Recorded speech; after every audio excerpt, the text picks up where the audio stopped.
Halo semuanya, selamat datang kembali di Titik Terang. Hari ini kita akan membahas topik yang cukup menarik dan mungkin sedikit kontroversial. Alasan seseorang suka ikut campur urusan orang lain. Mengapa ya? Ada orang yang tampaknya selalu ingin tahu dan terlibat dalam urusan pribadi orang lain? Apakah karena mereka benar-benar peduli atau ada alasan lain yang lebih dalam dan pribadi? Dalam video kali ini, kita tidak hanya akan menyelami alasan di balik kebiasaan ini, tapi juga akan menelusuri bagaimana hal ini berkaitan dengan isu-isu psikologis seperti mencari tujuan hidup, mencari rasa berharga, dan upaya mencari kebahagiaan. Dan tentu saja, kita akan mengaitkannya dengan beberapa kutipan dari tokoh-tokoh terkemuka yang mungkin akan memberikan perspektif baru bagi kita semua. Jadi, siapkan diri Anda untuk sebuah perjalanan menarik ke dalam psikologi manusia dan mari kita cari tahu bersama-sama kenapa terkadang kita atau orang di sekitar kita suka nyebur ke urusan orang lain. 1. Tidak punya tujuan hidup. Pernahkah Anda bertanya-tanya mengapa beberapa orang tampaknya sangat tertarik dengan urusan orang lain, bahkan sampai-sampai mengabaikan masalah mereka sendiri? Mari kita dalami salah satu alasan utama di balik fenomena ini. Tidak memiliki tujuan hidup yang jelas. Mengapa tidak memiliki tujuan hidup bisa membuat seseorang cenderung ikut campur dalam urusan orang lain? Jawabannya terletak pada konsep pencarian identitas dan makna. Ketika seseorang merasa kehilangan arah dan tujuan dalam hidupnya, mereka seringkali merasa kosong dan tidak terarah.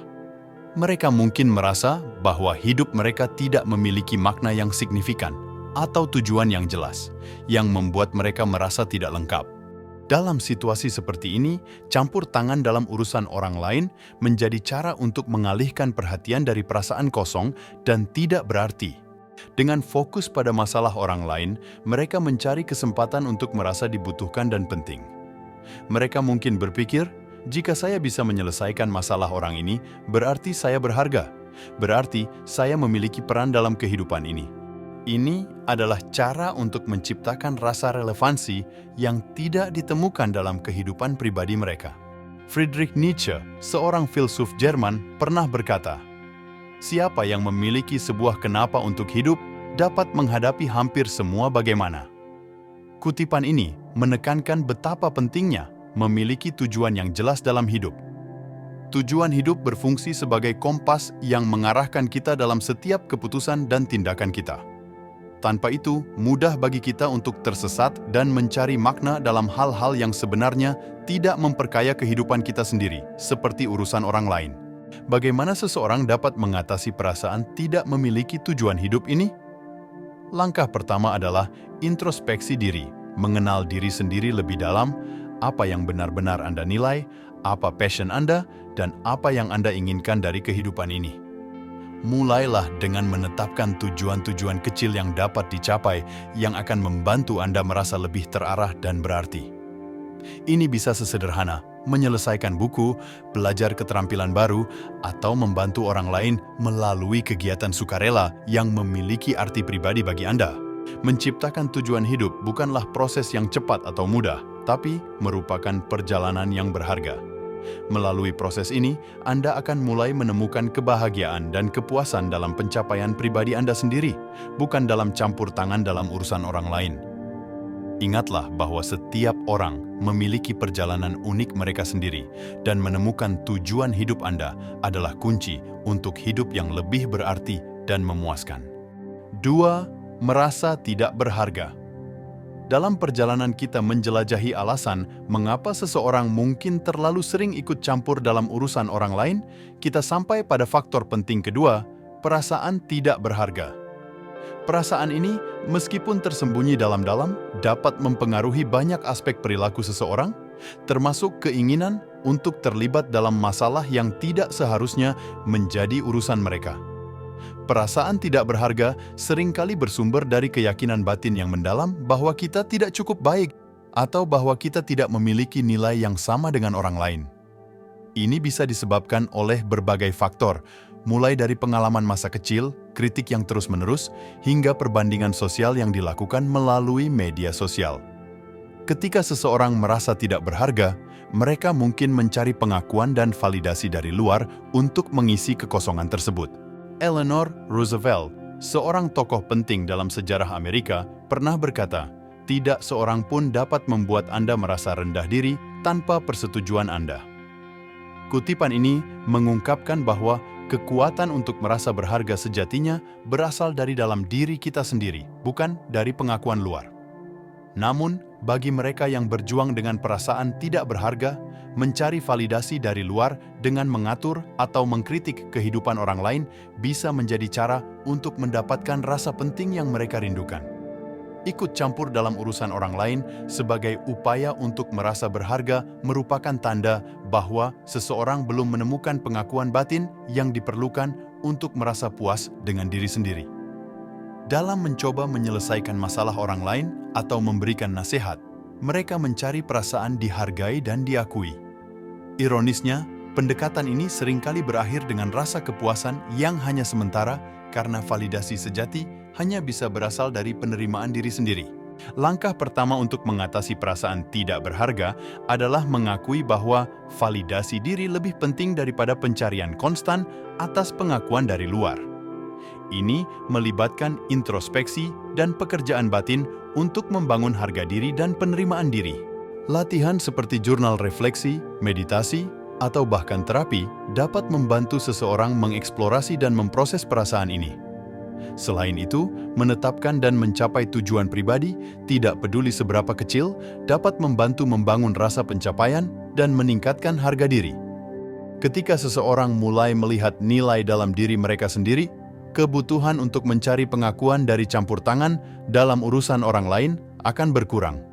Merasa berharga adalah perjalanan yang unik untuk setiap individu, dan penting untuk diingat bahwa setiap orang memiliki nilai intrinsik yang tidak tergantung pada apa yang mereka lakukan untuk orang lain atau bagaimana mereka dipersepsikan. Dengan mengalihkan fokus dari ikut campur dalam kehidupan orang lain ke dalam perbaikan diri dan penerimaan diri, kita dapat menemukan rasa berharga yang tahan lama dan memuaskan. 3. Hidupnya tidak bahagia. Ketika kita berbicara tentang alasan mengapa seseorang terlibat lebih dari yang seharusnya dalam urusan orang lain, kita tidak bisa mengabaikan faktor ketidakbahagiaan dalam hidup mereka. Ketidakbahagiaan ini bisa berakar dari berbagai sumber, mulai dari pekerjaan, hubungan pribadi, hingga pencapaian hidup yang dirasa kurang memuaskan. Bagaimana ketidakbahagiaan ini mendorong seseorang untuk ikut campur dalam kehidupan orang lain? Pertama, mari kita pahami bahwa ketidakbahagiaan seringkali membuat seseorang merasa tidak lengkap dan mencari sesuatu yang bisa mengisi kekosongan tersebut. Ketika seseorang tidak bahagia, mereka mungkin merasa kehilangan kendali atas kehidupan mereka sendiri. Dalam situasi seperti ini, terlibat dalam urusan orang lain bisa menjadi mekanisme pelarian, sebuah cara untuk sementara waktu melupakan tentang masalah mereka sendiri. Dalai Lama ke-14, seorang pemimpin spiritual yang dihormati, mengatakan kebahagiaan tidak sesuatu yang sudah jadi. Itu datang dari tindakan Anda sendiri. Kata-kata ini mengingatkan kita bahwa kebahagiaan adalah hasil dari tindakan dan pilihan kita sendiri. Namun, bagi seseorang yang merasa terjebak dalam ketidakbahagiaan, lebih mudah untuk mencoba memperbaiki kehidupan orang lain daripada menghadapi dan mengubah situasi mereka sendiri. Ikut campur dalam urusan orang lain memberikan ilusi bahwa mereka memiliki kontrol dan kekuatan untuk membuat perubahan, bahkan jika itu adalah perubahan dalam kehidupan orang lain, bukan milik mereka sendiri. Ini bisa memberikan sementara rasa pencapaian dan kepuasan. Namun, ironisnya, hal ini seringkali hanya memperdalam perasaan ketidakbahagiaan karena tidak mengatasi akar masalah dalam kehidupan mereka sendiri. Untuk mengatasi ketidakbahagiaan ini, langkah pertama adalah mengakui dan menerima perasaan tersebut. Pengakuan ini bukanlah akhir dari perjalanan, melainkan awal dari proses pemulihan. Setelah mengakui perasaan tidak bahagia, individu tersebut dapat mulai mencari solusi yang konstruktif untuk masalah mereka, daripada mencari pelarian dalam urusan orang lain. Ini melibatkan mengambil langkah-langkah untuk memperbaiki aspek kehidupan yang menyebabkan ketidakbahagiaan, seperti memperbaiki hubungan, mencari pekerjaan yang lebih memuaskan, atau mengembangkan hobi dan kegiatan yang memberi mereka rasa kegembiraan dan pencapaian. Memfokuskan energi pada pertumbuhan dan perbaikan diri sendiri tidak hanya akan mengurangi kebutuhan untuk ikut campur dalam urusan orang lain, tetapi juga membantu membangun kebahagiaan yang lebih otentik dan tahan lama. Sekarang, setelah kita menyelami lebih dalam mengenai alasan mengapa seseorang mungkin terlalu sering ikut campur dalam urusan orang lain, kita dapat melihat bahwa perilaku ini seringkali lebih dari sekedar keingintahuan atau kepedulian. Dari tidak memiliki tujuan hidup, merasa tidak berharga, hingga hidup yang tidak bahagia, alasan di balik tindakan ini seringkali kompleks dan bermuara pada isu-isu pribadi yang mendalam. Penting untuk diingat bahwa setiap individu memiliki perjuangan mereka sendiri, dan seringkali mereka yang paling banyak ikut campur adalah mereka yang paling membutuhkan dukungan dan pemahaman. Dengan menyadari hal ini, kita bisa memilih untuk merespons dengan empati daripada frustrasi atau ketidaknyamanan. Sampai jumpa di video selanjutnya.